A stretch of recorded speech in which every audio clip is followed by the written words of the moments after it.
In today's Leeds news, Ngenge signs on, Gruev on Leeds playing time, Perri's Leeds United immediate future, Piroe is not going away, and the Jørgen Strand-Larsen latest.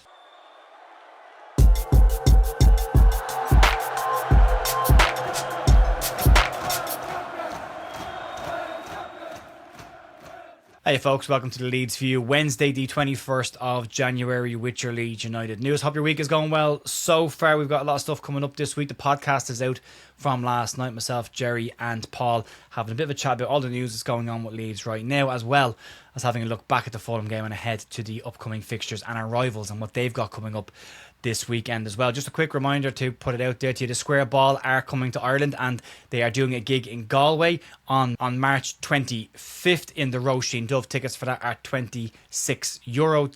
The information is down below. The links are there if you want to go and see them. I'm going to head that out myself. But yeah, if you're interested in that, Roisin Dove's a good spot. Galway is always a great spot as well.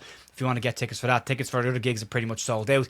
This one, there are still slots available. So if you want to go and support the lads and go and see them live, you can do so. It's guaranteed to be an interesting night. You can check that out. Right, outside of that, the only other real kind of short-term news to bring you is Jack Grealish is probably out of the game at the weekend against Leeds United, or Monday night against Leeds United. We will have a full match preview for that game before the weekend as well, or maybe on Saturday morning, as well as a news video out on Saturday as well. Anyway, let's crack on. Let's get stuck into the news, and we'll start off with a signing for the Leeds United Academy. As expected, and a lot of talk about this one, but it's finally been done and dusted yesterday, and Leeds announced the signing of Leonard Ngenge, who will join the Leeds United Academy and has signed a contract at the club until the end of the 2026-2027 season. Ngenge has made 7 first team appearances this season for Reno Stars FC and has also been capped at full international level twice by Nigeria. The centre-back spoke to LeedsUnited.com on his signing for the club, and he had this to say: "I'm excited. It's a big step for me. It's the biggest step of my career right now, and I hope to start perfectly. It's a huge opportunity, and hopefully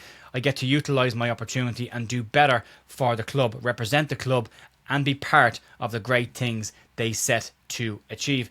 Ngenge is a big, imposing young lad, 18 years of age, left-footed centre-back, and will add an awful lot of physicality to that Leeds United defence, whether he goes into the 18s or the under-21s. More than likely, the Leeds United under-21s, given that he has got first-team experience as well. But keep an eye on him during the under-21 watch-alongs and news and results of them over the course of the next few weeks. Let's move on. Let's talk about Ilia Gruev. Ilia Gruev has been speaking with Sky Sports Germany this week on the topic of his playing time at Leeds and having to be a little bit patient in order to get the starts that he has managed to get so far this season. But Gruev has started 8 times in the Premier League for Leeds United. In the last 4, he started all 4 of those games, and Leeds have only lost once in the 8 games that he has started in the Premier League this season. He was asked by Sky Sports Germany whether it was easy to remain patient while waiting for his opportunities, and speaking to Sky Germany, Gruev said this: "Of course not, but in England there is a culture of players who aren't playing try to be very positive, and it's not an act, it's genuine, and that's the difference from Germany. Sure, you don't like it, you're not going through life happy, everything's great, but you start to worry. But I know that if I kept pushing, the opportunities would come, and then I had to be ready." And that's exactly what has happened. I know Ilia Gruev is not everybody's cup of tea, but if you look at his numbers this season, they're not half bad. Gruev this season overall sits with a passing accuracy of 90% in his games, 93% of that in his own half. Drops slightly to 86% in the opposition half, but still not a bad number. From a duels perspective, he's won 60% of his overall duels this season and has an 83% average in successful dribbles. You put that alongside maybe somebody of a much higher quality in that position like Rodri at Manchester City, who has a passing accuracy of 89%, 72% of his duels won, and a 60% successful dribble. So not bad from Ilia Gruev. I know, as I say, he's not everybody's cup of tea, but for me, he's the kind of player that I like. Does the simple things very well, gets stuck in, passes the ball 5 yards, and lets somebody else who's more creative do that work. But let's talk about another player who's probably not everybody's cup of tea, at least right now, and that's Lucas Perri. Lucas Perri has come in for some stark criticism from Daniel Farke publicly, which isn't particularly something that Daniel Farke tends to do. He described his decision to come off his line against Manchester United as a mistake, which it absolutely was, and said that he should have saved the shot that led to Newcastle's winner when Leeds were away at the Magpies. Perri found himself sitting on the Leeds United bench on Saturday, and Carl Darlow came in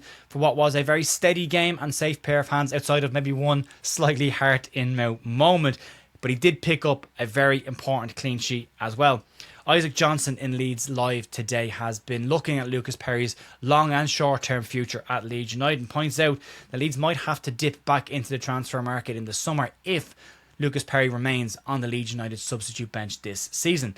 Johnson points out that Perri hasn't exactly convinced onlookers so far this season in his 16 games, and also says that Leeds do hope that Perri will come good, not just from a playing perspective, but also from a financial perspective as well. Farke, for his side on this, said that he felt that in the last few weeks Perri's performances were not at the level that's expected in the Premier League, and on his decision to drop Lucas Perri, Daniel Farke had the following to say. He's a really thoughtful, intelligent, smart guy, but there's also the pressure. It felt just a little bit like weight on his shoulders. We wanted to take him out of the spotlight and give him also a chance right now, like in training, to work to his best level and achieve this and be his best level again. Perri was rated very highly when he came into Leeds United. His distribution was the one big caveat on that. And statistically, he's having the worst season of his career so far. But Leeds United are not in a position where they can afford to give players time to settle and adjust to a new league and a new country, specifically not even a goalkeeper. So he may have to do that from the Leeds United bench. Karl Darlow has previously shown that he can be a very steady and calming influence at the Leeds backline. He's got relationships with Joe Rodon and Ethan Ampadu from their Welsh appearances as well. But he's not without his own couple of errors. There was the error at the beginning of the season against Sheffield Wednesday. But that's part and parcel, I suppose, of being a goalkeeper. You make one simple mistake and it likely leads to a goal. And that's par for the course for keepers.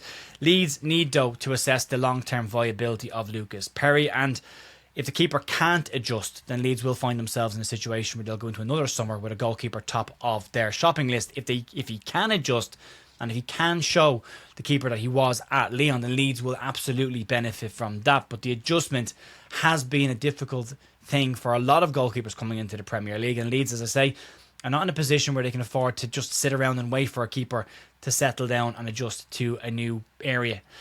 It's going to run on a bit longer. We'll see how it gets on. The better Karl Darlow plays, the more clean sheets Karl Darlow picks up, the less likely Lucas Perri has of getting back into the side, because you're not going to drop a goalkeeper who's not making any mistakes. And that, unfortunately, is where it sits for Lucas Perri right now. But let's move on. Let's talk about Joe Piroe, and we know that Joe Piroe's stance on his Leeds United future is to wait until the end of the season before discussing a potential exit from the club and weigh up his options at that point. But from a Leeds perspective, Leeds, according to all the news, Leeds are very keen on bringing Jørgen Strand-Larsen into the club.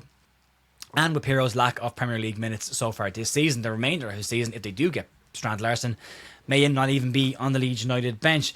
And to be clear, the level of interest on Joe Piroe is not easing. If anything, it is increasing. Leeds confirmed surprise interest from Glasgow Celtic in the player because of their involvement, the minority stake in Glasgow Rangers. But they were very clear on this. It was just interest and no official offer was made. Football International in the Netherlands are reporting today that Southampton, Leicester City, Middlesbrough, Stoke City, Birmingham and PSV Eindhoven have all inquired about the potential of bringing Joe Piroe to their clubs, and every single one of those inquiries has been rejected according to the Dutch publication. What's not clear on this is whether the approaches were rejected by Leeds United themselves or whether Joe Piroe was the one to reject them, and he is described as digging his heels in the club and has no intention of leaving until at least next summer. News from Leeds' perspective says that they aren't exactly pushing him out the door, but the interest may heat up the longer this window runs on, especially with the kind of clubs that are looking at him right now, with clubs chasing playoff positions and also trying to get those automatic spots for some of them as well. But Piroe is said to not be interested in a drop down to the Championship, which leaves PSV Eindhoven as the only viable option should he decide to leave. But reports coming from Leicester this week claim that they were very confident that they will be able to bring Joe Piroe in this window. But that doesn't now appear to be the case. Money will be the likely factor in this one, or make weights for other transfer deals if Leeds need to bring in a striker. The longer this window goes on, and if Leeds get their targets, their primary target in this winter window, then Piroe may be moved on by the club at that point. But it is an interesting one. No one wants to see Joe Piroe go. We all have an emotional attachment for what he did for Leeds last season. Daniel Farke is not really using him. I thought he would have worked perfectly in a two up front for Leeds, which is also why the Tri-Parrot rumour that's come out yesterday also doesn't make a huge amount of sense. Leeds are said to be looking for a target man this month. Tri-Parrot's definitely not a target man, but he will be very good in a two. But then So is Joe Piroe, and that hasn't happened so far this season. So it's going to rumble on. This one's going to go all the way to deadline day. The interest in Joe Piroe is not going to go away. These clubs are likely to start putting money on the table over the next couple of weeks, and we'll have to see how that moves on. But let's talk about Leeds' other main interest this month, and that's Jorgen Strand-Larsen. Where are you with that situation? What's come out recently? So teams interested in a move for Jorgen Strand-Larsen seem to be starting to move elsewhere. We know as of yesterday, Nottingham Forest, who were very interested in Strand-Larsen. He's the exact type of Sean Dyche player. They have now moved on and agreed a fee for Lorenzo Luca, who is 6'5", nearly 6'6" in height, to join them. So that could then change their priorities. West Ham have signed 2 strikers, and Callum Wilson is now staying at the club. That might remove them from the situation. And Crystal Palace could be about to lose Jean-Philippe Mateta, with Aston Villa very interested in him and the player wanting to leave. And there could be a swap for Evan Gusson going the other way, which would be a very bizarre move, but Crystal Palace are making very bizarre decisions right now. So all of that being said, it would leave Leeds and maybe a few sides in Europe as being the front runners for this. There are loose enough reports today that claim Leeds believe they can get a deal done for Strand-Larsen, but Wolves are described to be very happy to play the waiting game on this one and sit this one out, and hopefully invite more suitors to the table before the window closes. Graham Smith was speaking with the Square Ball yesterday, and he said that Leeds must feel that they do have a chance to get this one done. Leeds don't confirm interest in a player unless they believe they can get it over the line, and they have publicly confirmed interest and an inquiry in Strand-Larsen. But he also describes it as Leeds knowing that this is a difficult deal and won't be straightforward to get done. The structure will be the most important thing, and he says that maybe even Joe Piroe could be used as a leveller in this situation, and maybe could be part of some form of a deal to bring him in. Joe Piroe wants Premier League football. He would definitely get that till the end of the season with Wolverhampton Wanderers. Does he want to drop down to the Championship with them? Because that's pretty much guaranteed to happen at this point, unless they have a Champions League level run between now and the end of the season. I mean, you rule I say that, but you rule nothing out at this point. You never know what's going to happen in the Premier League. But it's, yeah, again, that seems to be the two. Joe Piroe's future and Jorgen Strand-Larsen appear to be the two most concrete ones that will run now, probably for the next week and a bit, until we get to the end of the transfer window, and then we can stop talking about transfers and start focusing on the football again with Leeds United and the running for the Premier League season. We're talking about playing against Nottingham Forest at that point, and that's going to be a massive game for Leeds United, one of the big ones that I think we need to look at getting points from in the Premier League. Right, folks, that'll be it for me today. Keep an eye out for press conference reactions over on bigup.com. I'll be straight after the Daniel Farke press conference. I've run to the hospital today, so when I get back, we'll have a look at that. I'm not even sure if it is today. It's possibly even tomorrow, because it's on Monday, the game. So anyway, there you go. I'll stop talking. I'll talk to you later on. See you. Bye.